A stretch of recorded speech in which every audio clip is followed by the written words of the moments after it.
Chapter 4 Gathering and Plans. The celebration on Naboo didn't look to be slowing down in the slightest. People were still dancing in the streets. The parade held for all those who fought to liberate the planet from the Trade Federation stretched on from one end of the street to the next. Gungans and Nubians alike were united under a banner of peace, with the promise of prosperity for years to come between them. A new age where all benefited and intended to joy for as long as they lived. The only one not celebrating with everyone was Darth Vader. He was in the palace watching from the window several stories above them, and thought back to how things had played out. Maul was dead. Aurra Sing was dead. 2 pawns of Sidious were no more. Aurra Sing was a future pawn of Sidious during and following the Clone Wars when the Empire came to power with the hunt for remaining Jedi started. She had killed quite a few of them when Jedi were being hunted by the Empire himself and anyone willing to go after them for a reward. The Viceroy was killed when one of the stray blaster bolts shot from a battle droid was reflected back from Obi-Wan's lightsaber at Gunray, with the shot hitting him right in the forehead. By the time the Queen, her team, and the Jedi defeated all the battle droids, the tight-fisted bureaucrat of the Trade Federation was long since dead. Only his second-in-command remained, and already he had confessed much of his and the Viceroy's past action to the Jedi in their connection to Darth Sidious. It was for the best, since Sidious would no doubt end the alien's life as quickly as possible, before the Jedi stumbled upon his true identity. Not that the Viceroy's second knew it and was kept even farther at linked from Sidious than the Viceroy himself. Still, giving the Jedi the Sith Lord's name would definitely keep them on their toes, hunting for Vader's former master. As for the battle station above orbit, Anakin Skywalker had saved the day as Vader knew he would, and wondered what his mother would think of him doing such an insane thing. He hoped his mother wouldn't be too upset with his child form for doing what the Force had commanded of him, and doing the seemingly impossible at such a young age. The boy would soon be initiated into the Jedi Order. Vader knew the original answer by them was no, but Obi-Wan was scheduled to become a Jedi Knight, after using his body as a shield at the last moment to save Padme's double from being hit by a blaster bolt in his right shoulder. They would make anyone a Jedi Knight for the simplest things. Save a Queen's double and you get advancement. Yet lead a clone army into the depths of hell itself with battle droids aiming to kill you almost non-stop for well over a year. When you are called the Chosen One by the Jedi Order, the qualifications are much different. Even more so when you lose an arm against a Sith Lord while defending your master in a lightsaber duel. Anakin should have been promoted to the rank of Jedi Knight simply on that one single act alone. Hypocrites. When the Clone Wars started, Vader would not shed a tear for the Jedi slain in battle who thought in that manner. Let the arrogant die. Let them die while the open-minded live through the war to change the galaxy into something better. You are not joining in the festivities, commented Qui-Gon Jinn after entering the room. I do not belong down there, replied Vader like it was a natural answer to accept. The Queen wishes to honor you for your bravery. You killed a Sith, a deadly assassin who specializes in hunting Jedi, and provided evidence of the Trade Federation's illegal invasion. I'm not ashamed to admit it, but you have done far more for the Queen than I or Obi-Wan could have ever hoped to achieve. Whether you accept this or not, I thank you for your assistance in this mission, said Qui-Gon while Vader smiled behind the mask. You are welcome, Master Jinn, but I sense there is another reason for your presence in this room with me, said Vader, while Qui-Gon sighed and became more serious. The Jedi Order, namely the Jedi Council, wishes to speak with you. They're hoping you would agree to a civilized conversation with them, said Qui-Gon while Vader chuckled in amusement. And by civilized, they mean me stripped of weapons, armor, and surrounded on all sides by other Jedi, itching to run their lightsabers through me. Asked Vader while Qui-Gon winced since he got that general impression as well. I don't think it will go that far, said Qui-Gon, but even he had his doubts. Doubts which Vader sensed. You don't believe that. You believe they will ask questions and kill me when they have none left to ask, concluded Vader while Qui-Gon sighed. To be fair, you are the first Sith the Jedi have sensed and seen in the last 1,000 years, said Qui-Gon with Vader smirking. The Jedi let their senses weaken. You let yourself become stagnant. You do not pursue new knowledge from the Force to expand your power, your abilities. But the Sith have never stopped. For 1,000 years, we pursued knowledge, power, and grew stronger from our desire to endure. The Sith have always lived on a serrated sword's edge between life and death. It provides us drive and desire to push ourselves further. The Jedi have no such drive or desire.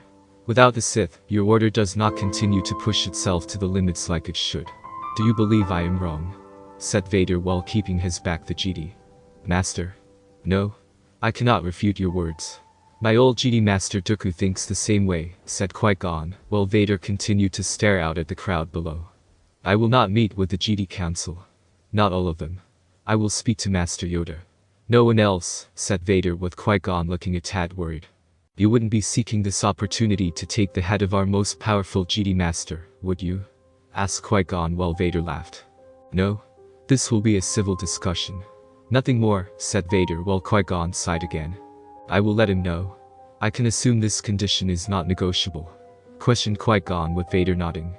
I will only talk with him or the Jedi Order gets nothing, answered Vader swiftly with Qui-Gon nodding before he left to talk to Master Yoda.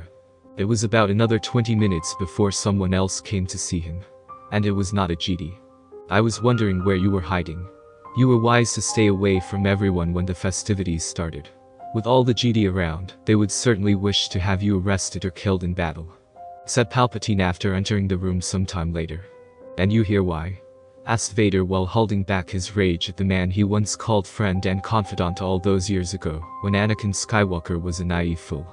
He should add liar and deceiver as well. To offer my thanks and congratulations, of course. You freed my people from death and enslavement, replied Palpatine, while putting on his best friendly face to fool Vader. You can dispense with the pleasantries. We are alone and can talk Sith to Sith. Or are you afraid to be discovered as you have always been, Darth Sidious? Said Vader while Sidious's eyes whitened before they narrowed dangerously. So you know. May I inquire as to how you learned of my real identity? Asked Sidious while Vader turned slightly. You can ask, but I will not answer, replied Vader while Sidious scowled. You have wronged me heavily with this event, Darth Vader. I will not forget it, said Sidious in a cold tone. I know I did. And I enjoyed every moment of it, replied Vader in a gloating tone. You threatened the grand plan. Why betray the Sith Order? Demanded Sidious while Vader began to pace around the room away from him. You have a lot of nerve to speak of betrayal, Sidious. Was it not you who betrayed Maul by sending him here, knowing he would die by my hands? Was it not you who betrayed his own people? His planet? The Trade Federation? How many people and places will you betray on your quest for power? Questioned Vader while Sidious scowled deeper. I will betray everyone and anyone. The only thing that matters is the creation of the Empire and my sitting on the throne as its emperor. Everyone else is an expendable tool and pawn to my design, said Sidious while Vader seemed more amused by his words instead of impressed or intimidated. And what of your future apprentice? What happens when he follows the rule of two and seeks the end of you? Questioned Vader, while Sidious narrowed his eyes further in a calculating manner. Who says I have to follow the rule of two to the end? I can keep my apprentice from ending me and replace him at any time for a newer one. So long as I have only one that can never surpasses me, no matter what, the rule of two does not break, said Sidious, while Vader scoffed. No.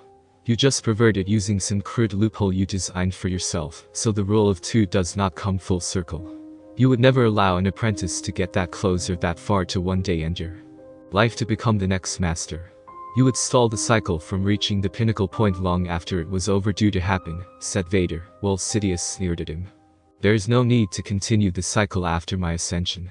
I am the perfect Sith Lord to exist in the last 1,000 years since the time of Darth Bane. I will take everything that this galaxy has to offer and will not allow anyone to take what is mine, stated Sidious with his lust for power and all things in the galaxy shining in his eyes. It was taking considerable effort to keep his own power back. The darkness clawing and scratching at the mental leash he kept it tightly wrapped in to ensure no one knew he was a Sith Lord. With Yoda around and a few other Jedi, it would be foolish to free it for all to see and feel. And yet here I am, standing in your way of claiming it all, commented Vader while Sidious had to bite his tongue to the point of drawing blood to keep his impulse in check of lashing out at his rival. It appears we are at a stalemate. You cannot attack me here, and I cannot attack you, said Sidious, while Vader did not acknowledge this. Correction. I could attack you. I have already admitted to being a Sith Lord, said Vader, while Sidious smirked despite the intended threat. If you did that, your status as a hero would die with me, said Sidious confidently, while Vader looked unafraid of the problem that came with killing his former master. True, but I doubt people would care if they learn you were also a Sith Lord, and you conspired with the Trade Federation to blockade the planet, countered Vader stoically, and saw Sidious snarl. If you had evidence showing my existence as a Sith Lord, you would have revealed it by now to the Jedi, said Sidious, while Vader just continued to stare at him impassively. Who says I don't have it? Perhaps I am waiting for the opportune time to reveal your true self. Questioned Vader, and knew Sidious was extremely paranoid regarding his identity as a Sith Lord being discovered by those he didn't want to learn it. A weakness, if only a small one. But Vader was going to put pressure on this weakness and watch as Sidious's own darkness turned on him. Slowly, methodically, painfully, he would turn Sidious's own mind and power on him without mercy. You lie, whispered Sidious darkly while Sith lightning sparked in his fingertips. Do I? Whispered Vader with equal darkness in his voice that dared Sidious to call his bluff. You will pay for your actions against me, Lord Vader. I will enjoy watching you suffer by my hands, said Sidious before he left the room. Been there. Done that. Only this time around, Darth Sidious, I am ready for you, thought Vader before he gazed out at the streets below. With Master Yoda sometime later. Darth Vader, I presume? Asked Yoda, who stood in the center of the assigned room in the Nubian palace, after seeing Vader being escorted to him by Qui-Gon. You presume correct, Master Yoda, said Vader politely while using the Force to sense for other Jedi nearby. And the Sith Lord wasn't disappointed. Vader easily sensed quite a few Jedi were within minutes of this room. Less if they used the Force to rush into the room to engage the Sith Lord in battle. Heard much about you, I did. Wish to see you in person, I have, said Master Yoda while Vader nodded. And so you have, answered Vader with Yoda nodding and making a noise in his throat. The dark side of Force is strong in you. Very strong, said Master Yoda while looking into Vader's eyes with those judging and calculating eyes. Your point? Asked Vader while wishing to cut to the chase. Wish to help you, I do, said Yoda while Vader narrowed his eyes. And how would you help me? Asked Vader while Yoda tilted his head at him. Master Yoda believes he can remove the dark side within you. Draw it out as one draws out a poison from a wound, offered Qui-Gon, while Vader's eyes narrowed further. I respectfully decline the offer, Master Yoda, said Vader firmly while Yoda didn't look surprised in the slightest. Detain you, possible if I wished, said Master Yoda, while the Force now began to shift around them. Unlikely. You would have to explain the action to the Queen of Naboo. Not to mention the people of Naboo themselves. You forget that while I am a Sith Lord, this Sith Lord saved the lives of an entire planet from slavery and death. The Queen would file a protest, and the Senate would march against you after such a victory over the Trade Federation. A victory I helped them achieve no less. The Jedi Order would not be very popular if you tried such a move against me, said Vader with Yoda looking like he was thinking it over in his head. Endure the Jedi Order could, I believe, said Yoda, while Vader scoffed. Just as you believe the Sith were no longer alive, challenged Vader while Yoda had a brief grimace on his face at the jab at the Order's arrogance. Are there more like you? Asked Qui-Gon this time while Vader glanced at him. There are none like me. But I am not the Sith you need to worry about, said Vader with Yoda nodding in agreement. A Sith hidden from our sight, there is. Need to know his location, we must, stated Yoda while giving Vader a knowing look. And you believe I in fact know him, surmised Vader, while Yoda continued to give him his usual piercing look. Do you? Asked Yoda with Vader narrowing his eyes. From a certain point of view, yes, said Vader while Qui-Gon and Yoda looked at each other for a moment. Could you provide us with his name? Asked Qui-Gon with Vader nodding. Sidious. Darth Sidious, answered Vader, while Yoda and Qui-Gon exchanged glances yet again. What about his name he hides behind? The one he uses in public? Asked Qui-Gon with Vader being silent for a moment. That Jedi, you will have to find out on your own, answered Vader at last. Know his identity you do. Your enemy he is. Yet not aid us, why? Questioned Yoda curiously. The Force wishes me to be silent on the matter, said Vader, which was true since the Force was telling him to keep Sidious's public identity a secret for now. Isn't there anything you can tell us about this Sith Lord? Anything at all? Asked Qui-Gon with Vader taking out a data stick and handing it to him. The communication logs between the Viceroy and Darth Sidious are on this data stick. It is all I can give you at the moment. I suggest you use it wisely, Jedi, said Vader before he turned around and began to leave the room. Renounce the dark side you could.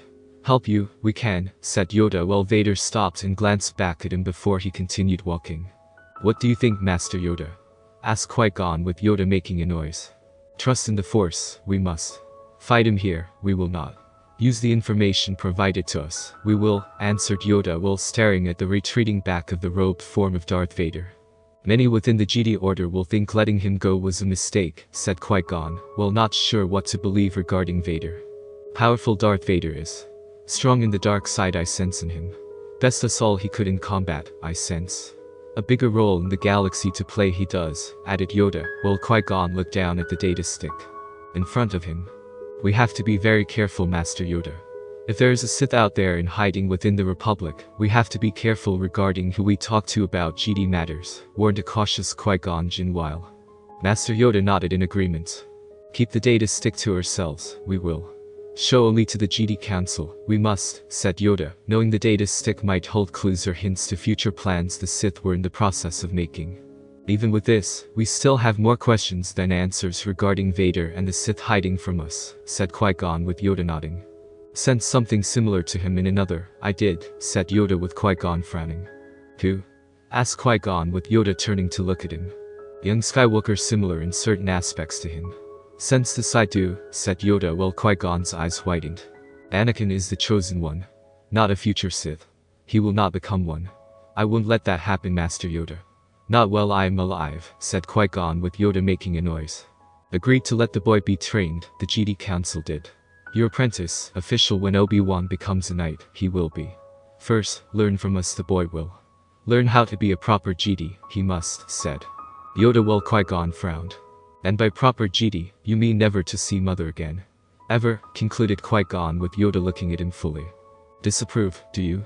Asked Yoda with Qui-Gon nodding. Anakin is not a youngling raised as an infant in the Jedi Temple. He has an attachment to his mother. An attachment which has lessened recently due to the transition he has been allowed to happen in a less stress-filled moment in time. The boy was also recently a slave and just freed from that life, master. I have seen slaves being freed and they hold on to any object or person they love with a fierce possessiveness in the belief they will lose that person or object within seconds of letting go. We need to ease Anakin out of that type of mentality. It is one of the reasons why I wish to be his Jedi master. I can help him with this. Plus, if he sees his mother every so often, it would give the boy some measure of peace knowing she is safe, explained Qui-Gon with Yoda not liking this one bit. Attachments are forbidden, Qui-Gon. Make no exception for anyone, we should, said Yoda while Qui-Gon sighed. And yet we have in the past, Master Yoda. We have had several Force sensitives who were even older than Anakin become part of the Jedi Order. Why are you so against the boy? I sense a great deal of reluctance in almost every single Jedi Master sitting in the council room. Why? Questioned Qui-Gon with Yoda making another noise. Clouded, young Skywalker's future is. The Force will not reveal his future to us. Need to know what life has in store for him, we must, said Yoda while Qui-Gon frowned. Perhaps we are not meant to know. The Force decides on whether or not to show us a person's possible future. I believe it doesn't show us his future knowing we would try to influence it. To influence the prophecy, said Qui-Gon while Yoda did not look pleased. Protect the Jedi Order, we must, said Yoda firmly while Qui-Gon shook his head. Protect it from what, master? Change. Is that what the Jedi Order has become? A place where changing for the better in order to bring balance is bad. To bring balance means to chance. To give and to take. Until the scales are even. My conversation with Vader earlier has shown me a very painful truth. We are stagnant. We are dying. The Force has all but said as much. If the Jedi Order does not change with the balancing of the Force, it will be destroyed, said Qui-Gon with Yoda flinching, since the idea of changing what has been the status quo for 1,000 years was not easy to do. It took time. Considerable time and effort to change. And it had to be done unanimously. Truth in your words, there are. Meditate on this, I will. Be mindful of Skywalker and his training you must be, Master Jinn. The dark side will have a powerful ally should the boy fall, said Yoda with Qui-Gon. Nodding. I understand, Master Yoda, but I believe in the boy. I believe Anakin will do great things as a Jedi. And maybe that's all I need to keep him in the light when his will is tested by the dark side. 2. Have complete faith in him when no one else except for his mother would in our place, said Qui-Gon, before walking away to leave Yoda in deep thought. Coruscant sometime later. Things are not going as planned, commented Sidious to his master, that was Darth Plagueis. And what did you expect when this new Sith Lord came around, my apprentice? That he would side with us? With the Trade Federation? That he would kill the Jedi? Questioned Plagueis while watching his apprentice pacing back and forth angrily. That is just it. He wasn't expected. There were only supposed to be 2 Sith. The rule of 2. Yet this Sith has appeared and unbalanced everything.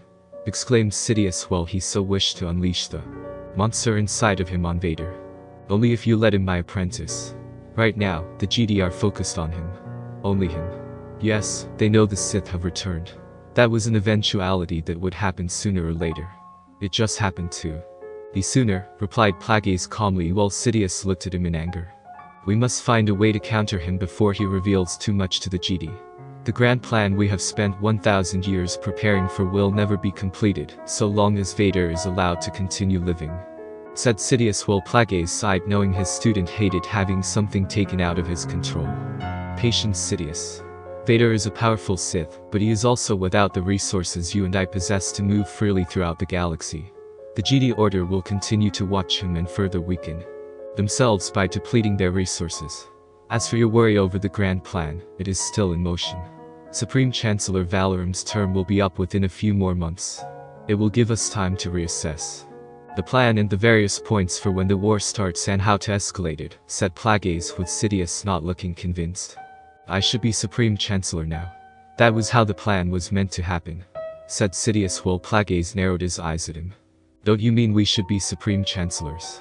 Sharing the title and the power that comes with it.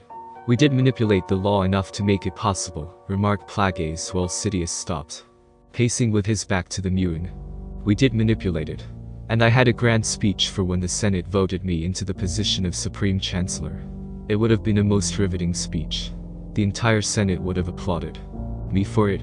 I would share the speech with you, but you are about to die, said Sidious before he spun around and launched Sith lightning on his master, who attempted to repel it with his own power.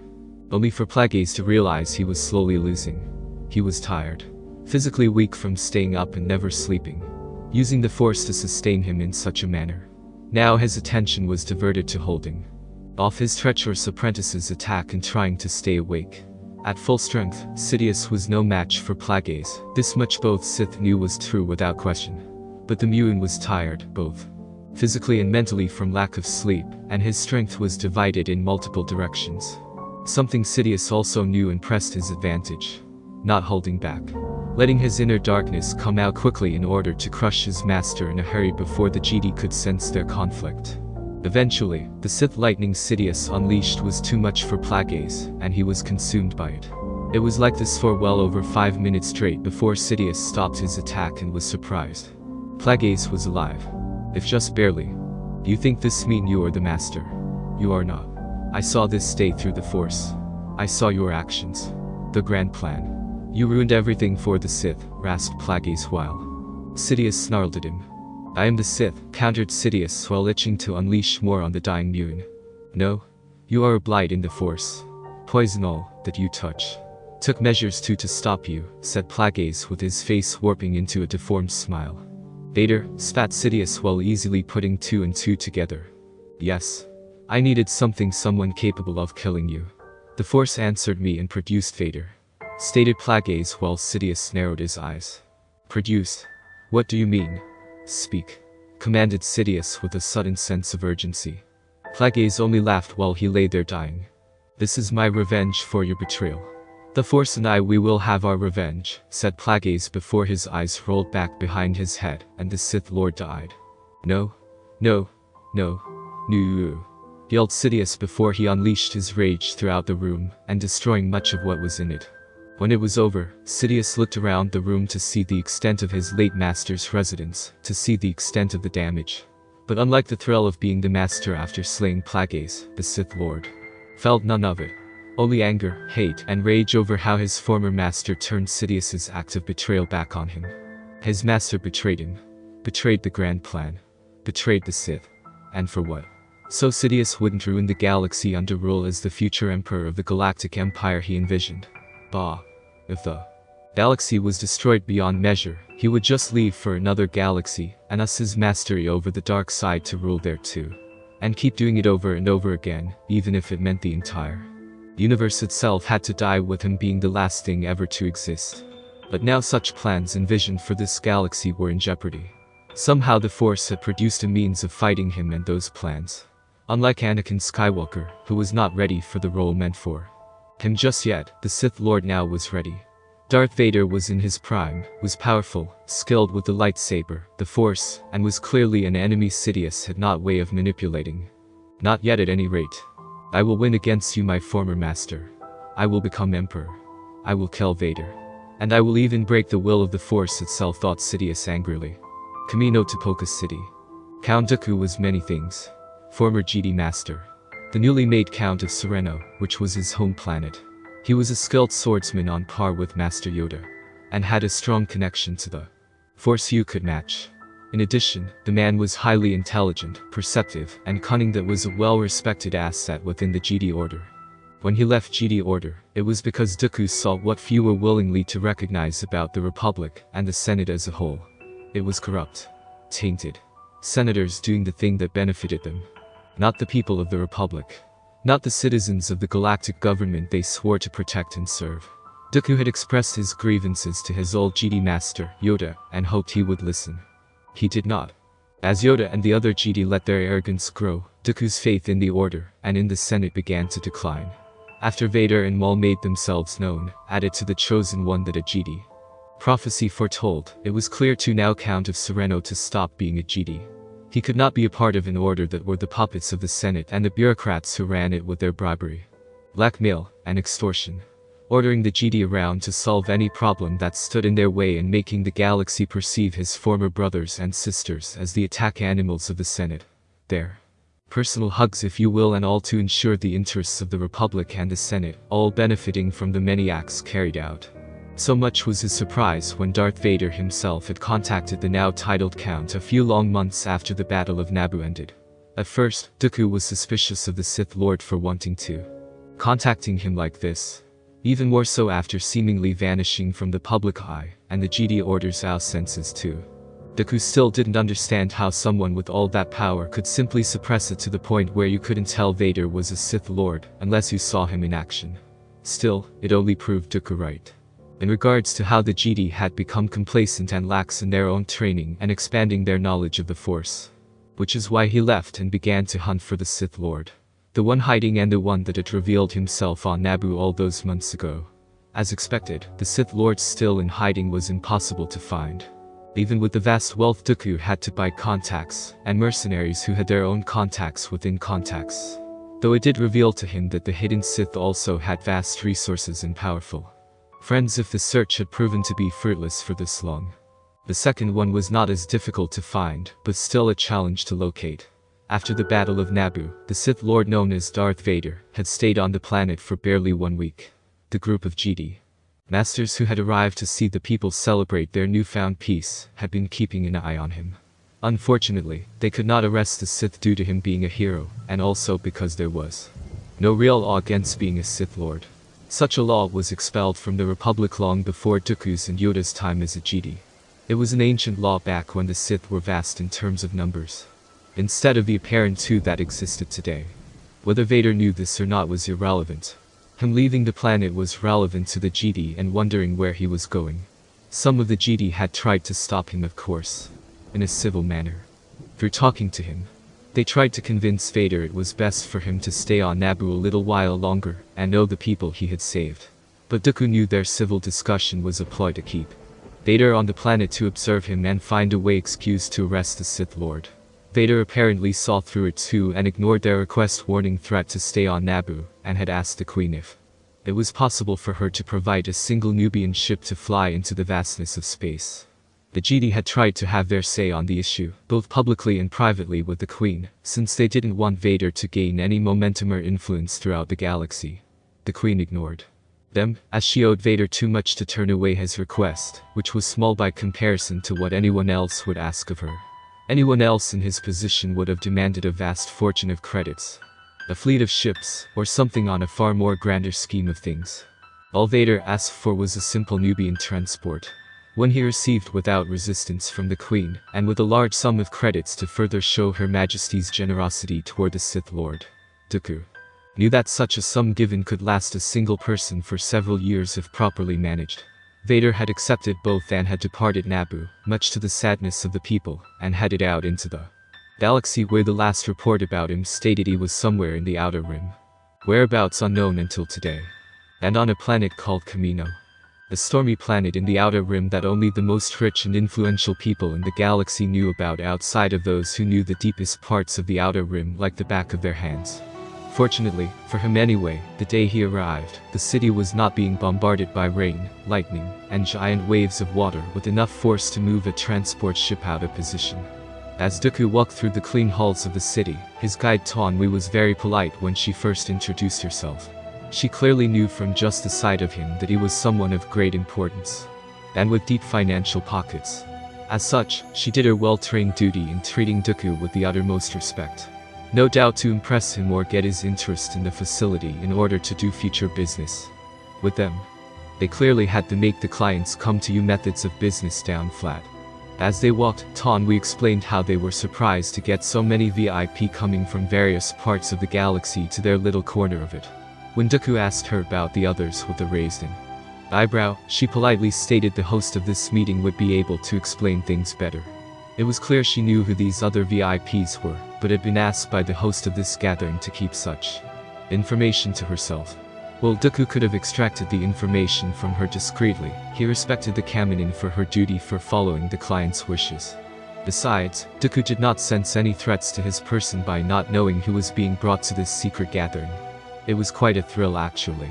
One he had not had in years since his younger days as an eager Padawan learning under Master Yoda. Count Dooku, may I introduce you to your fellow associates at this meeting, said Taunwi before she opened the door for the Count to enter. When he did, Dooku was surprised by the small group of people in this room. One was his dearest friend Sifo Dyas.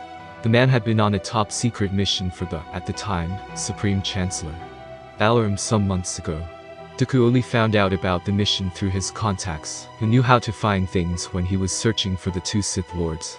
The next person currently standing across from Sifo was another Jedi who Dooku had not seen before today. Which wasn't surprising.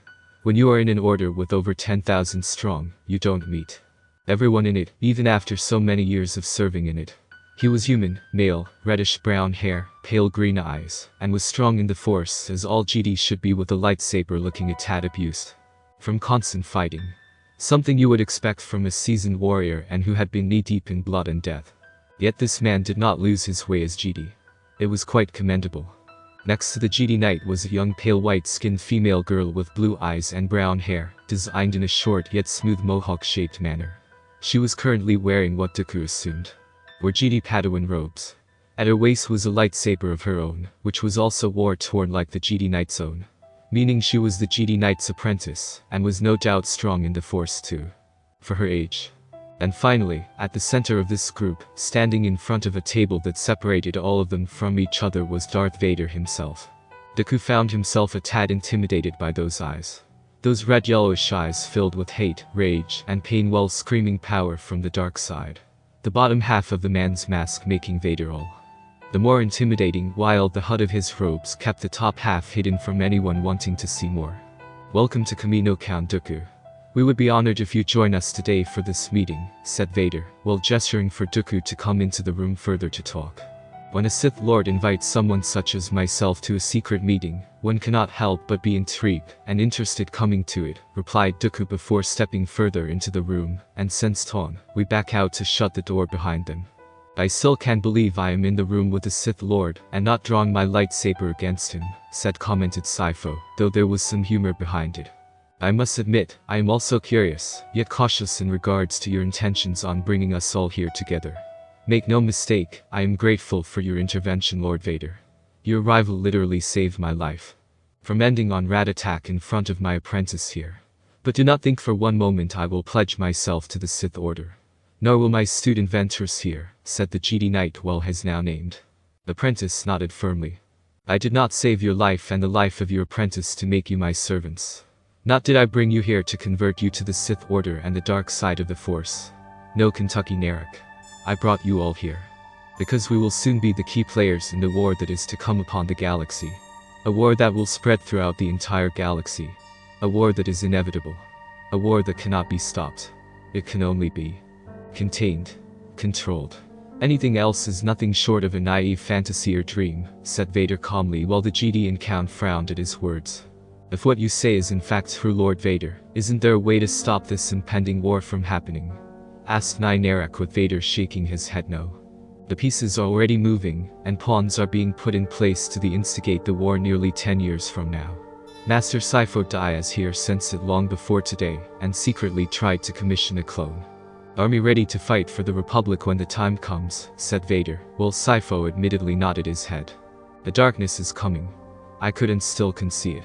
I almost feel it. A great hunger in the dark side of the Force. Consuming everything like a giant black hole, but spreading out like an oily dark blanket. That caused everything around it to decay. To die. Slowly. Painfully. All after being touched by it, explained Sifo while Dooku nodded since he felt the same way as his friend. If this war and this darkness were seen by you, Master Jedi, why didn't you tell anyone on the Jedi Council? Asked Kentucky Narak curiously. I did. I was actually on the Jedi Council just prior to the invasion of Naboo by the Trade Federation. I told them we needed an army to fight this evil I believed was building its own army against us. I was ignored and kicked off the Jedi Council for my view being too aggressive. The Jedi Order is not what it once was back when the Sith were an army unto themselves. 1,000 years ago, we knew how to fight, plan, and strategize on the best ways to defeat our enemies. I once joked with Master Dooku here that the Jedi went from warriors of light to mere peacekeepers, force-sensitive police officers of the Senate. Only now, I realize my words couldn't be more closer to the truth. The Jedi no longer have the mindset or the skills to fight in a war. Not on the scale that this one will be fought in the distant future, said Sifo Dyas while grimacing at how his feelings were ignored by the Jedi Council. Further proof of the Jedi Order becoming increasingly weak is shown from what only happened recently with the invasion of Naboo itself, and how it was handled by the two Jedi sent as ambassadors. When the time came to fight, they did not fight as warriors of light, nor did they try to use proper strategy in their given situation. Had it not been for my aid and clever tactics, the events surrounding the invasion would have ended very differently, added Vader with Dooku's mouth twitching, since he had spoken to his old Padawan about Naboo following his return to Coruscant.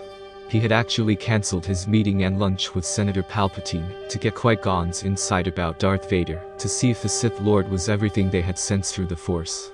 The apparent Sith, named Maul, who Vader had killed along with the assassin Aurra Singh, only proved to Dooku that the Jedi had become arrogant in their belief that they were invincible. Had one or both enemies confronted Qui-Gon and Obi-Wan in battle on Naboo, the Count had no doubt he would be mourning the loss of his old Padawan. Dooku even scolded his old student in regards to letting his skills decline, and told Qui-Gon he needed to train further to regain some of it back. Qui-Gon had found it ironic that Dooku had told him as much, since Vader had said the same thing during the mission to protect the Queen.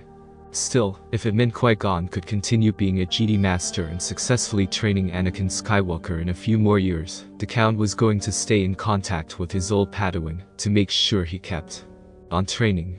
What war are you proposing we fight in? And why not bring the Jedi Order into this? We could easily do it while keeping you out of the conversation, if only for a time, said Kentucky Narak while Vader shook his head. Even if you brought the Jedi Order into it, they would wish to stop the war before it can even begin by killing the other key player on the other side who wants it to happen, said Vader while Dooku narrowed his eyes. The second Sith Lord. The same one the Jedi Order has been secretly looking for among the Senate as of late, said Dooku, since he had been told as much by Qui-Gon when they last spoke to each other. Yes. Hundreds of senators and soon hundreds more are under the influence of this Sith Lord, known to others as Darth Sidious. He has been spreading his influence throughout the Senate, pulling strings, and causing events to happen that benefit him no matter the outcome, said Vader, while Dooku and Sifo frowned at this, since they knew the Senate was corrupted by the greed of the senators themselves. But for a Sith to obtain influence over them through their greed and corruption in secret was something else entirely. Do you know the identity of this Sith Lord? Asked Dooku while seeing Vader nod. I do, but the Force will not permit me to reveal his identity to you. Any of you. No doubt to prevent anyone here from confronting the man and ending his life prior to the intended time, said Vader, while the Jedi in the room frowned further. Why would the Force allow such a thing? Asked Ventress curiously. Because young one, the Force has plans for him. For us. The Jedi, the Sith, the Republic, and everyone else in the galaxy are all bound to its incredible will. It wishes this war to happen because it sees events far beyond our time, good and bad. In order to prepare for the bad, the Force needs this war to happen, to bring about progress in all things. Not just with technology, but with the trillions of people from different species currently living in this galaxy, to shape us, mold us, prepare us for the dark things waiting in the galaxy beyond that of a single Sith Lord in hiding. And in order to make this progress happen, countless lives must be lost in this coming war. All to make sure even more lives several times over in the distant future live to enjoy it, explained Vader, while Ventress looked down in sorrow, but was comforted by her master. It is all right, Ventress. I know it hurts to hear this painful truth. Even more so when a Sith Lord says it. Believe me when I say this makes even the most wise and experienced Jedi feel sorrow inside, said Kentucky Narak while Ventress gave him a reassuring smile. I know, Master.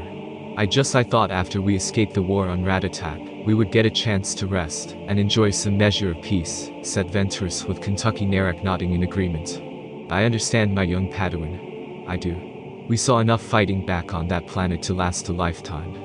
And now we are being told another one on a galactic scale is currently on the horizon. But perhaps this is our chance to use our own experience on how to fight in a war to help prepare others for what is soon to come in the future, said Kentucky Narak with Ventress nodding. How is this war going to happen? Asked Dooku curiously. Simple. Through you, replied Vader with Dooku looking surprised for a second. And why would I do that? Asked Dooku while wondering what Vader was thinking. Because we both know it's the only way this can work, said Vader and saw Dooku and the others look at him with skepticism. Perhaps you would like to explain this plan of yours in further detail, Lord Vader. Fill in some of the blanks if you will, offered Sifo while Vader simply nodded. What I am about to tell you cannot leave this room. For what I am about to tell you is what would have happened had I not been on Naboo, and what would have happened in the future as a result, said Vader before he told them everything they needed to know and what the future held as a result of it. Needless to say, they were stunned beyond measure. I see. So I become an enemy of the Jedi Order. Not how I wanted to spend my elderly years, said Dooku while glancing at his friend, who had just been told the Count had killed him in another future. Don't worry, my friend. I forgive you, said Sifo Dyas calmly since he understood why Dooku did these things. The Jedi becoming stagnant, the corruption in the Senate, and Dooku losing Qui-Gon in the alternate future was clearly the final push over the edge. I need to leave this room. I need some air. I must go, exclaimed Ventress before she ran out of the room and her master calling to for the girl to come back. Forgive my Padawan. What she just learned about herself is a heavy weight for one so young to hear, said Kentucky Narak after he was told about his death had Vader not interfered, and Ventress would fall to the dark side as a result. To think his young bright-eyed Padawan would fall to the darkness through his death. Go to her. She will need you now.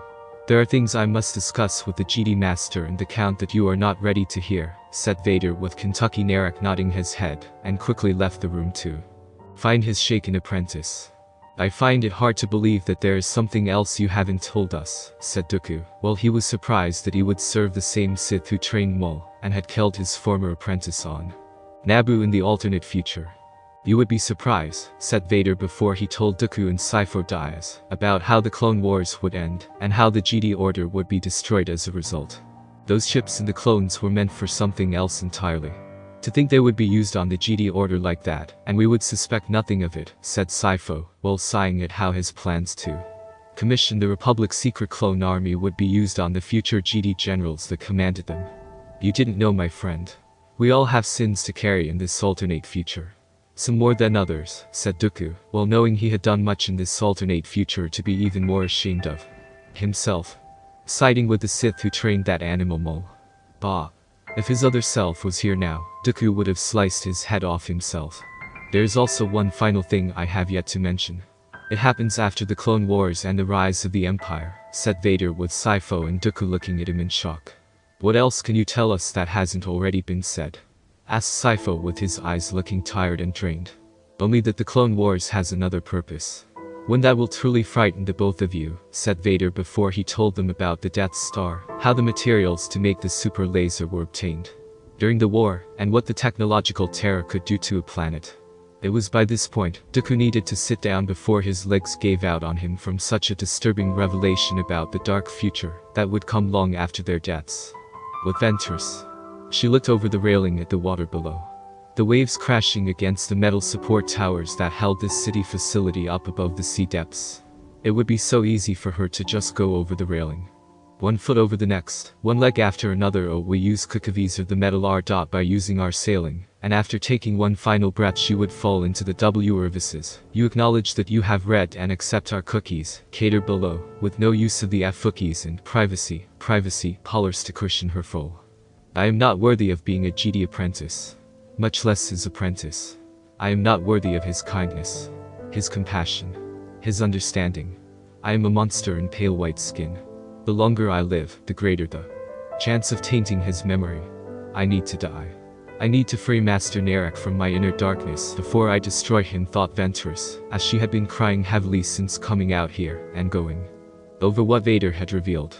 Her master's death, her fall to the dark side, becoming a Sith assassin, killing Jedi, taking lives, committing war crimes.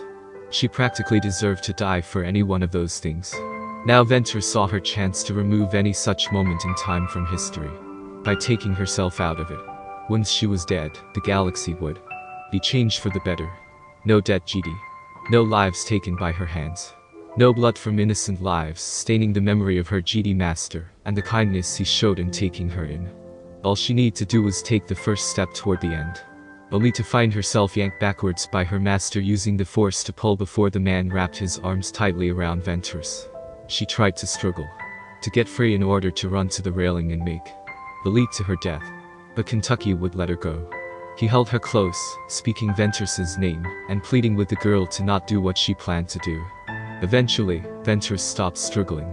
All she could do was hold on to her master and cry, "Let me die, master. I am not worthy of being your Padawan," whispered Ventress, and felt Kentucky hold her tighter. "Sezu. Not me, that's for sure. When I first found you, Ventress, I saw greatness in you. I still do. You are my Padawan and always will be long after you are a full-grown woman. I am proud of you no matter what the future holds. You have the potential to be a Jedi, and you still can, regardless of this future Vader revealed would have happened if I died. I do not feel ashamed of having you as my Padawan, nor do I loathe or despise the woman you became in the end. That future is not existent now. In that future, I was dead on a war-torn world, and you were too young to be without a guide. Please, Ventress, do not blame yourself for things that might happen, especially since that possible future is not possible now. I will continue to teach you everything I know about being a Jedi, and if you want, I could ask Master Sifo Dyas to share his own knowledge and teachings with you," said Kentucky Narak, with Ventress looking surprised at his words, since she half expected the Jedi Knight to strike her down after hearing what a possible future self did. "You would?" asked Ventress, while Kentucky Narak nodded. "Of course. I will continue to teach you what I know, but Master Dyas can finish up the rest, since he is more knowledgeable than me. You are my apprentice, Ventress, and it is my duty as your master to ensure your training does not stop with me. I can only teach you so much. I want you to learn and grow stronger. When the time is right and I have nothing left to teach you, I will ask Master Dyas to continue your training with him. The man is a well-respected Jedi master, and I have no doubt he would be honored to continue your training after finishing mine," replied Kentucky Narak calmly, while Ventress nodded and turned to smile at her master. He wasn't abandoning Ventress like she first feared after hearing the truth about what the future held, should Kentucky Narak die. But he didn't turn her away. He didn't let her die. Her master wanted Ventress to live and learn, grow stronger and become the Jedi Knight he believed she could. "Forgive me, master. I nearly failed you," said Ventress, while Kentucky Narak soothed his apprentice by holding her tight. "No, Ventress. You didn't fail me. You mere stumbled on your path. It happens even to the best of Jedi. Sometimes more than once," said Kentucky Narak before he released Ventress, with his hands now on her shoulders. "Even you?" asked Ventress curiously, while hoping her question didn't offend her. "Yes. Even me. Sometimes our stumbles lead us to good things and bad in others. When I stumbled during my travels, I had the privilege of finding my apprentice. You will go far in the future, Ventress. I believe. I feel it in the Force. You are and always be a blessing in my eyes, said Kentucky Narek, and saw Ventress' smile grow before she hugged him again. Thank you, Master, said Ventress with Kentucky Narek smiling. Come on. Let's go inside. I sense it's going to storm soon. From what Vader mentioned earlier when we arrived, they can be pretty brutal, said Kentucky Narek while walking with his apprentice back into the city. When they walked back into the room, they saw Vader still standing where he had been when they left. But Dooku and Sifo looked like they had aged considerably from what Vader no doubt told the Jedi Master and the former Jedi Master in their absence. It was clear to the Jedi Knight that whatever was said to the two, it wasn't good. The glance from Vader told him not to ask questions, and decided not to ask them exactly what was spoken. How can we stop this? How can we hope to stop the evil in the present and the one that will come in the future? Asked Master Diaz while Vader activated a holo projection. Fortunately, we have 10 years to prepare for the darkness and the coming war. Pieces on the board that will have to be obtained before our enemy does in our place. Count Dooku will be the leader of the Separatists. Your charismatic way of talking will rally systems by the thousands, both within the Republic and other worlds outside of it. At the same time, Master Sifo Diaz will continue with the commission of the clone army as planned. The candidate in which to choose for the army has already been contacted and well paid for it with a personal interest attached. He should be here within the week and does not. No, I was the one who contacted him. Master Diaz, you will take responsibility for that as well, since our candidate will want to know who hired him upon his arrival. No one can know I helped arrange this. In any way. Especially the Jedi Order, said Vader, while Count Dooku and Master Sifo Diaz nodded in understanding. Where to do we go? Asked Kentucky Narek curiously. As with all armies, we need qualified generals with incredible skills in battle, and the means to pull off strategic planning. The three of us will be heading to the planet Kalee and assist the Kalish therein, ending the war they are enduring with the Umiri. Your time on a war-torn planet gives you and Ventress an edge, and will help gain the respect of the warlike species when the time comes to fight, said Vader before he brought up the war-torn planet and the fighting going on there. Do we have to interfere in their politics? Perhaps we should discreetly get the Republic involved, offered Kentucky Narek while Vader shook his head. No. This war will become bloody and brutal as time progresses. If the Kalee are left to their own devices, they will eventually push the Umiri from their planet and go on the offensive. The Umiri will see themselves losing and use their own connections in the Republic to have the Senate move against the Kalee, despite the Umiri being the ones in the wrong. The Republic will send a Jedi task force to put down the Kalee invasion, and sanctions will be placed on the Kalee homeworld. Most of the people on the planet will slowly suffer and die, including the children of one of the generals I wish to recruit to the cause, said Vader, while Kentucky Narek frowned. Why would the Republic side with the Umiri people if they were in the wrong? Asked Ventress since she didn't understand why the side that was wrong were being protected. Because they only heard the Umiri's side of the story. The Umiri told tall tales and lies to get the Senate on their side. The Kalee have no political connections in the Senate, and thus no one will hear their side. As such, without anyone to defend them, we're sending an impartial investigation team to examine the situation entirely. The Umiri people will be seen as victims of the war they started, explained Vader while Ventress seemed to be upset by this injustice. So we go there, win the battle for the Kalee, but keep them from going too far to the point where the Republic gets involved. Correct. Surmised Kentucky Narek with Vader nodding. At the same time, Count Dooku will reach out to the intergalactic banking clan. Speak to Sandhill. As its chairman, he will be most helpful with all the funding this separatist movement requires and bringing other major powers together. I will leave a list of who we need him to bring to our side, said Vader while Dooku nodding, since they needed some serious financial muscle to go with this plan. If the Republic is getting the clones, what army will the separatists bring to this war? Asked Sifo Diaz curiously. Battle droids. An almost seemingly endless army of battle droids. And I'm not talking about the ones that invaded Naboo. I'm talking upgraded versions. More efficient. More intelligent. More models of droids meant for almost any aspect of war, answered Vader while everyone nodded. This is going to be bloodbath, said Sifo Diaz gravely while Vader turned to look at him.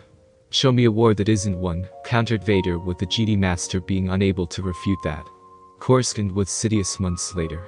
The newly appointed Supreme Chancellor Palpatine sat in the seat of power that was his newly proclaimed title. Ordinarily, he would relish the position of power given to him by the very people he would soon destroy, if not enslave for his own purposes. The corrupt senators were in his pocket, he had the ears of the rare few who weren't, and aside from a few minor annoyances everything was on track to consolidating his political power to new heights. So why wasn't he happy? For one, the Trade Federation was officially kicked out of the Senate thanks to Palpatine's predecessor, and even worse, the Senate was imposing sanctions on the Trade Federation. The end result goes so bad that the Trade Federation was ruined to the point of bankruptcy and liquidating the company down to the last battle droid. Soon after that, an anonymous individual began purchasing all of the assets with a no questions asked clause attached to the buyout. Even Palpatine's own connections were unable to determine who the buyer was when they tried to obtain some of the Trade Federation's assets himself. But whatever Sidious had purchased was only a fraction of what he initially planned to obtain. Someone was undermining him, and Sidious suspected it was Darth Vader. Only the Sith Lord would be so bold as to defy him on any scale. What's more, Palpatine had been able to determine through his late master's connections on Kamino that Sifo Dyas had secretly and successfully commissioned the creation of the clone army. But that was as far as he got in determining that it was set in motion, and the candidate chosen for the template was labeled classified at the highest level per the request of the Jedi Master himself.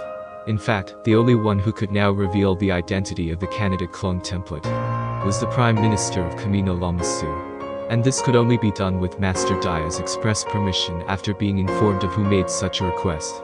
If Sidious tried to find out through his contacts on Kamino, it would raise red flags and alert certain people of his intentions to learning more about the clones.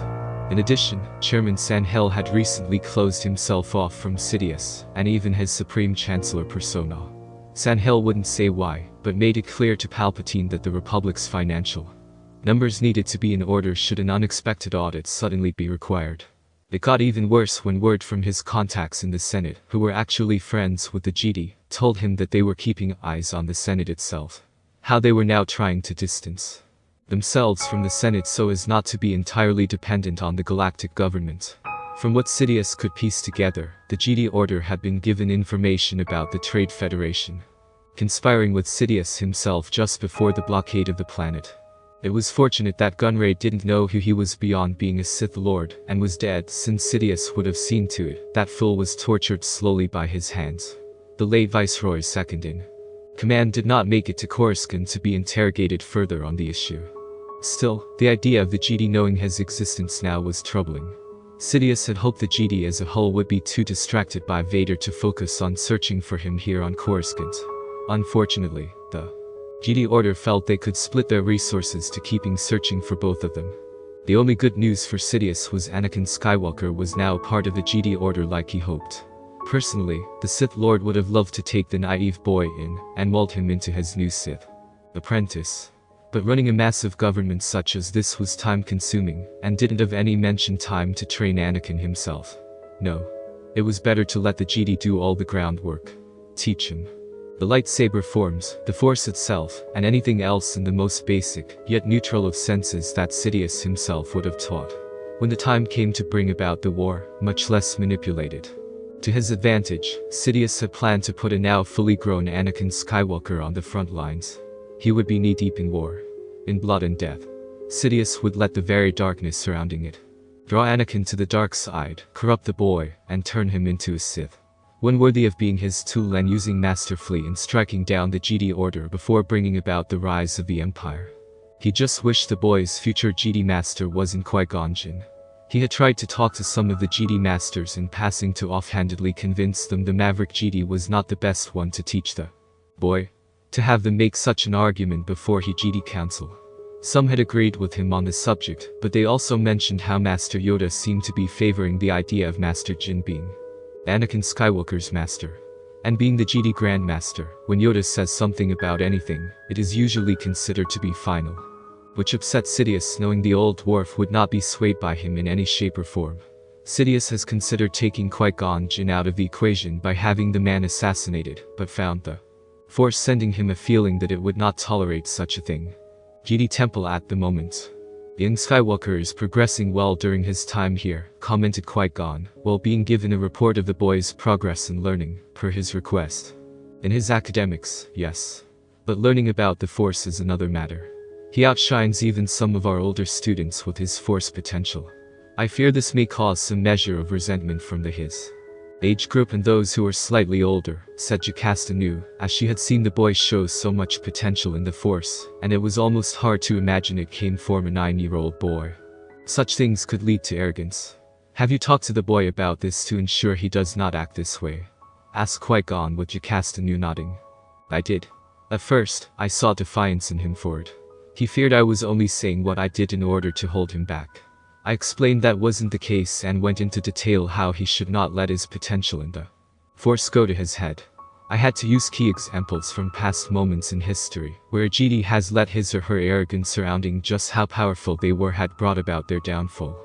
Fortunately, the boy has a good heart deep down, and doesn't want anyone to hate him. He seems to want recognition for his talents over anything else. Part of me believes young Skywalker is afraid we will cast him out if he doesn't perform beyond our rumored high expectations of him, said Jocasta knew, while Qui-Gon sighed, knowing some of the Jedi Masters had been particularly harsh in their way of training Anakin in being a Jedi. They had given more difficult lessons to the boy, made him do more over what one was expected to do at Anakin's age. Yet it didn't deter the former slave boy of Tatooine. But the end result was always the same when Anakin completed his task. The Jedi instructors would not praise him for his accomplishments. Instead, they would frown at him with what some would think was disapproval, giving the poor boy looks that said you can do better or is perfect, but even perfection can be improved. One time, Qui-Gon overheard one of the Jedi instructors wishing the boy would fail a task at least once just so they could give him a humbling lecture on how to do something right. It seemed most of the Jedi felt the boy need negative reinforcement on what he did in order to keep Anakin humble and purge the growing arrogance from him. Qui-Gon felt that while Anakin should be kept humble, the negative reinforcement would do more harm, since young Skywalker was a former slave. Negative reinforcement was all the boy knew since he could understand the concept of being a slave during the first 9 years of his life. The boy wanted to be praised and receive recognition for his efforts in trying so hard, which the Jedi Master believed would help in the long run for a boy trying to prove his worth every day he was here. You will have to talk to the other instructors.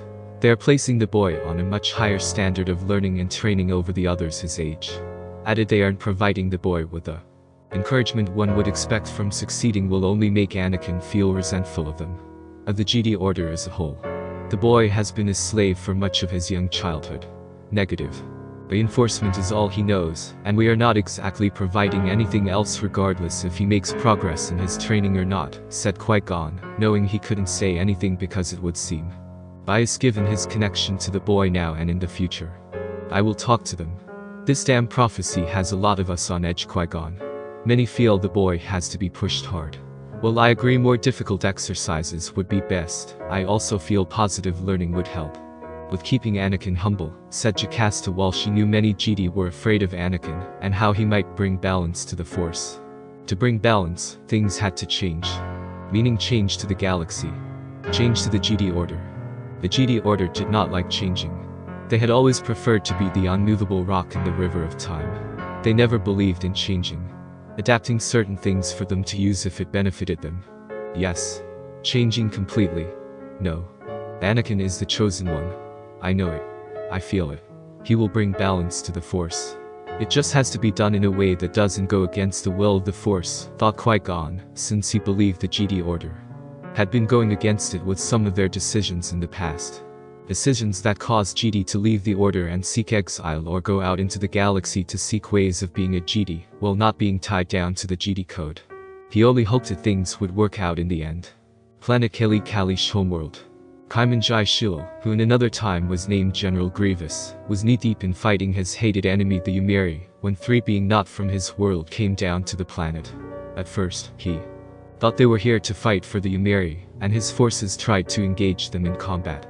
Only for the half-masked one with the red blade leaped high into the sky over the Kaleesh warlord and his army, before descending upon the startled Umeri. Kaiman was shocked by the leap, yet awed by the skill displayed by the masked warrior in slaughtering all of the Umeri like it was an art form. The red blade the masked warrior used cut through the bodies of the Kaleesh's hated enemies and used some strange sorcery to crush those too far away to swing the deadly weapon. Who was this masked warrior, and who were those with him watching their comrade with such focus? Even when the two others drew their own weapons and moved to engage in the fighting, he could see it wasn't with the same aggressive behavior as the masked one. However, it was clear those two were also not strangers to the way of fighting, and what it meant to slay your enemy in glorious combat. "I take it we have your attention?" asked Vader when it was all over, with Kamino Shiloh nodding behind his mask. "You certainly do, fellow warrior. I must say, your skills are quite impressive," praised the Kalee warlord with Vader nodding. "Your skills are also impressive. With the right training, you could be even better," said Vader, while with Kamino Shiloh looked intrigued. "I would gladly accept such training from a demigod, if it helps us purge our world of these disgusting Huk," said Kamino Shiloh, while Kentucky Narak and Ventress looked on between the two warriors. It was like watching two alpha male predators size the other up to determine which one was the more dominant of the two, and which one would win in an actual fight. As flattering as that was, I am no demigod, but I, along with my fellow comrades here, will help remove the Huk, as you call them, from your world. In return, I will need your help in the distant future for a massive war that is to come beyond your own world, said Vader, with the Kalee warlord nodding his head in acceptance. "I accept. If what I saw just now from you and the others, we will be victorious in no time," said Kamino Shiloh passionately. "Good. Come. I sense a close associate of yours is in peril. If we don't act soon, I sense she will die," said Vader, with Kamino Shiloh's eyes going wide behind his mask. "Ronderlich Kummer," whispered Kamino Shiloh, while his eyes widened in horror at what Vader just said about the female Kalee. "Yes. I know where she is. Let's hurry. Any further delay only increases her chance of death, snatching your fellow warrior away," said Vader, before motioning the Kalee warlord and the others to follow him. "Come, my fellow brothers and sisters in arms. Follow this dark warrior and his comrades into battle. Let us purge the Huk from our home," exclaimed Kamino Shiloh, with the other Kalee by his side, following Vader, Kentucky Narak, and Ventress into the next battle. "Are you certain about this?" asked Kentucky Narak, while they used the Force to run toward their destination. "If you knew just how skilled this Kalee was during the Clone Wars after what he was turned into, you wouldn't question my decision," said Vader, knowing Kentucky Narak would have been shocked to know. Grievous in his cybernetic form had killed quite a few Jedi during the Clone Wars. Of course, Vader had no intention of turning Grievous into what he was in his timeline. It would be counterproductive to getting the loyalty of the Kalee people and the warlord in question. Not to mention, it would make Vader feel like Sidious in terms of when the Sith Lord had him strapped to a table and put that damn suit on him. Vader wanted to keep himself from feeling exactly like Sidious as much as possible. When the group made it to the beaches by the Genuous Sea, they saw a female Kalee warrior being attacked on all sides by the Yamiri, or Huk as the Kalee called them. It was clear the female Kalee would soon be overrun by the enemy and most likely killed as a result. None of the three Force users found that acceptable and quickly moved to aid the female warrior in her time of need. Behind them, Kamino Shiloh let out a primal warrior cry and rushed forward while firing his slug thrower with pinpoint accuracy. The Yamiri soon found themselves hit hard ruthlessly by the flank that was spearheaded by Vader, Kentucky Narak, Ventress, Kamino Shiloh, and the Kalee warriors following them into another bloody battle. They soon sounded the retreat and tried to flee, with most of them not surviving the onslaught of the Kalee chasing after them. When the battle was officially over, the Kalee warriors were all roaring with pride and reveling in their victory over the enemy. They were even praising Vader, Kentucky Narak, and even the young Jedi Padawan Ventress for their assistance during the fighting. They had truly earned themselves an ally this day. Coruscant Jedi Temple. This scheme of yours has failed, Lord Sidious. The blockade is finished. We dare not go against the Jedi. Viceroy, I don't want to see this stunted slime in my sight again. This turn of events is unfortunate. We must accelerate our plans. Begin landing your troops. My lord, is that legal? I will make it legal. And the Jedi? The Chancellor should never have brought them into this. Kill them immediately. Sound of fast forwarding. And Queen Amidala, has she signed the treaty? She has disappeared, my lord. One Naboo cruiser got past the blockade. I want that treaty signed. And my lord, it's impossible to locate the ship. It's out of our range. Not for a Sith. Darth Maul appears alongside Darth Sidious in the hologram. This is my apprentice, Darth Maul. He will find your lost ship. The hologram disappears. This is getting out of hand. Now, there are two of them. We should not have made this bargain. No matter how many times I see these recordings, I feel disturbed by the fact we had the Sith living among us without our knowing, said Master Windu, while many of the other Jedi in the room nodded. We were fortunate as it was to have the Sith apprentice killed, considering how skilled he might have been to be sent to Naboo for the Queen in the first place. If allowed to live and progress in his skill, it wouldn't be long until the apprentice killed the Master in order to become the Master, said Master Mundi, while the others nodded, knowing the Master had to try again from scratch in teaching another, which would take time and thus put whatever plans the Sith had on hold, until the time was right where both Master and apprentice could strike as one. Did you notice in the first transmission how the Sith Lord ordered the blockade without a hint of worry? As if it didn't matter whether it happened or not, asked Master Poof with the Jedi nodding. I'm more concerned about what the Sith said afterwards. I will make it legal. Meaning he has influence in the Senate. Enough influence to alter the laws to his advantage, said Master Plo Koon, having studied the transmissions intently. I agree. Any law, the Rusin formation and the disbanding of the Army of Light, said Master Mundi, while many knew the reason behind the change in policy, was because everyone believed the Sith had been destroyed. Why keep a republic law that had no purpose? Even the Jedi at the time supported the decision, since they were confident the Sith were gone. It is imperative we watch the Senate closely. Every senator, every representative, every aide who assists them in day-to-day matters. This hidden Sith is either one of the senators or is hiding in the shadows. Among them is a representative or aide, said Master Windu, since it was the only way a Sith could influence the Senate. What about the Supreme Chancellor? One of his aides could be the Sith or a middleman for him, and influence Palpatine, offered Eth Koth, knowing a newly elected Supreme Chancellor could be a possible target for the Sith to manipulate. We will have to stay close to the Senate and the Supreme Chancellor. However, we must make sure our plans are not made known to them. It will only risk making the Sith Lord go deeper underground or cover his tracks, said Master Windu, while the other nodded in agreement. What of Darth Vader? Any word from our contacts throughout the galaxy about the Sith Lord we know does exist? Asked Master Mundi, with Master Plo Koon shaking his head. Nothing definitive. Just rumors about a masked robed man wielding a red blade when in combat. If the rumors do have a sliver of truth to them at all, they reveal this Sith Lord has been traveling through the Outer Rim in wild space at seemingly random intervals. He has also apparently modified his Nubian shuttle, and, for the lack of better wording, given it more teeth in case it was ever caught in a fight, said Plo Koon before he brought up an image of the Nubian shuttle when presented to the Sith Lord, and a crit image taken by pure luck from a contact of what it looked like now. It was still the same smooth, sleek design from which all Nubian transports were crafted, but like the Jedi Master stated, it had more teeth for a fight. The ship was now sporting several highly advanced blaster turrets, several proton torpedo tubes, and several other modifications designed to give it more maneuverability when in a fight, along with a few other modifications ranging from lethal to barely legal. From what our intelligence network has been able to determine, the name of the ship has been registered simply as Angel's Sword. We have contacted just about every Republic planet and spaceport with instructions to alert us the moment the ship enters their space, said Master Poof, knowing the moment Vader's ship entered Republic space, they would be ready for him should he try something. We have received some additional reports and heard rumors about him that are even more disturbing. He has, from what the rumors suggest, gained followers.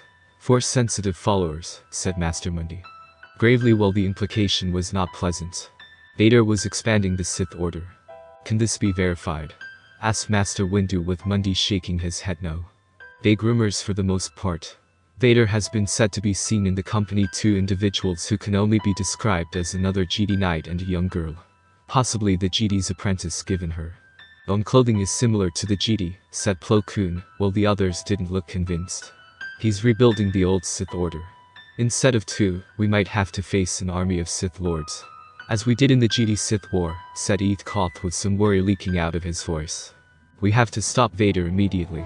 If he somehow converts Jedi or Force sensitives to his cause, they will become Dark Jedi, or fully turned into Sith, stated Master Poof, while the Jedi around him talked among themselves, only to be silenced when Master Yoda raised his hand. Disturbing this news is fearful we are of Vader's plans for the galaxy. Make plans of our own, we must. Allies Vader is gathering. Support from the galaxy he will find. Seek out our own friends and allies. We will, said Master Yoda calmly. But Master Yoda, this will take time. Vader doesn't have the means to fight the entire Jedi Order right now. If we strike first, we can stop him, said Koth while Yoda shook his head. Time spent gathering resources, not just to fight Vader. Coming storm I sense. Here on Coruscant I do. Go after Vader unprepared, exposed our flank will be. The hidden Sith will strike. Cripple us we shall. Become. Exposed to past enemies we will be, explained Yoda, while sensing the Force was surrounding the Sith Lord with a sense of joy. As if Vader's current actions were correcting mistakes that no one else seemed to notice or wanted to fix in the first place. Even if we wanted to stop him, Master Koth, what would we charge him with? There is no crime in being a Sith Lord. Not anymore. And if a Sith Lord is controlling the senator part of it, getting such a motion passed into law is practically next to impossible, said Plo Koon, while Master Koth sighed. We could send a team to the Outer Rim. Make up some excuse to send them in Vader's general direction, and hope they can defeat him, said Master Proof offered. Who would we send? Master Dooku left the Jedi Order, and no one has heard anything from Master Sifo Dyas for quite some time. Jedi Knight Kenobi is still too young and too inexperienced to fight Vader a second time. I would wager this Sith Lord could defeat any group of Jedi we send against him, said Mundi, who along with some of the other Jedi within the Order, including Qui-Gon, had begun to double their lightsaber training to get back in shape. What about the Dark Woman? Asked Master Proof while Master Windu made a face. Can she be trusted? After her self-imposed exile following the failure in training Aurra Singh to be a Jedi, I would assume the Dark Woman cut all ties with us, said Mace with Koth shaking his head. She will answer the call. The Dark Woman is odd, even by our standards, but loyal to the Jedi Order. Even if she has forsaken all attachments, the Jedi Order is still a part of her life. Not even one such as her can end such a connection, said Koth, knowing the woman was loyal to the Jedi as she was to the Force. Surely we are not sending her against Vader alone. Asked Plo Koon, knowing Vader was incredibly strong and dangerous to the point of where it would take a large group of well-trained masters to best him. Yes. But not to combat him. To spy on him. We need someone who can provide us with confirmed reports of his dealings and plans. The Dark Woman's skills and stealth have no equal in the Jedi Order, said Koth, knowing the Dark Woman could vanish from their sight regardless if she was actually standing in front of you or not. They just hoped this plan of theirs wouldn't come back to haunt them.